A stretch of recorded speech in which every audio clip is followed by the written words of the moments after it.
मी आता आहे विरा देसाई रोडवरती आणि तुम्ही पाहू शकता या रोडवरती मोठ्या प्रमाणात पाणी भरलेलं आहे आणि पूर्णपणे रोड जो आहे तो जलमय झालेला आहे। या रोडवरती पूर्णपणे जर पाहायला गेलं तर पावसाचा जोर हा वाढलेला आहे, सकाळपासूनच वाढलेला आहे आणि त्यातच पूर्णपणे हा जो परिसर आहे तो जलमय झाला आहे। इथे गाड्यासुद्धा ज्या चालू आहेत एवढ्या मोठ्या पाण्यात कंबरभर खूप डोंपराभर जर पाणी आहे त्या डोंपराभर पाण्यातसुद्धा काही वाहन चालक आहेत ते गाड्या चालवत आहेत। रिक्षा असतील, बाईक असतील किंवा फोर व्हीलर असतील त्या सुरूच आहेत। काही ठिकाणी रिक्षा ज्या आहेत किंवा बाईक ज्या आहेत त्या बंद पडलेल्या आहेत।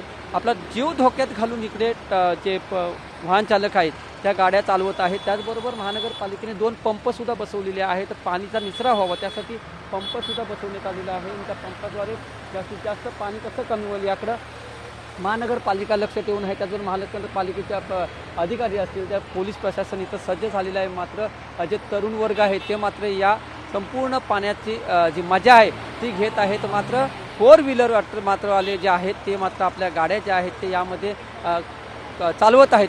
त्यामुळे त्यांच्या गाड्या असतील किंवा टू व्हीलर असतील, टू व्हीलरसुद्धा आपल्या गाड्या या पाण्यात चालवत आहेत आणि त्यांच्या गाड्यामध्येच बंद पडत आहेत। त्यामुळे कुठे ना कुठेतरी आता पाऊस थोडासा थांबलेला आहे। जरी पाऊस थांबला असेल तरी पाण्याचा निचरा मात्र इथं झालेला नाही, पाणी मोठ्या प्रमाणात इथं पाहायला मिळत आहे। मात्र त्यामुळे सकाळपासूनच जो पावसाचा जोर आहे तो सुरू आहे आणि त्यातच इथे जो विरा देसाई रोड आहे तो पूर्णपणे पाण्याखाली गेलेला आहे। पुढपर्यंत जोपर्यंत आपली नजर जाते तोपर्यंत हा पूर्णपणे जलमय रस्ता झालेला आहे। त्यातच प्रवासीसुद्धा आपला प्रवास करत आहेत।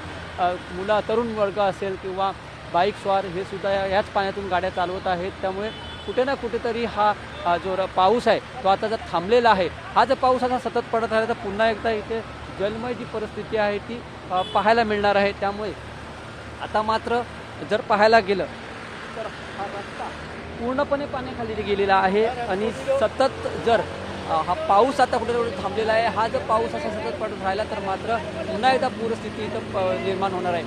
व्हिडिओला अभिषेक शिगवणसह मी वैभव घाग, TV9 मराठी, अंधेरी।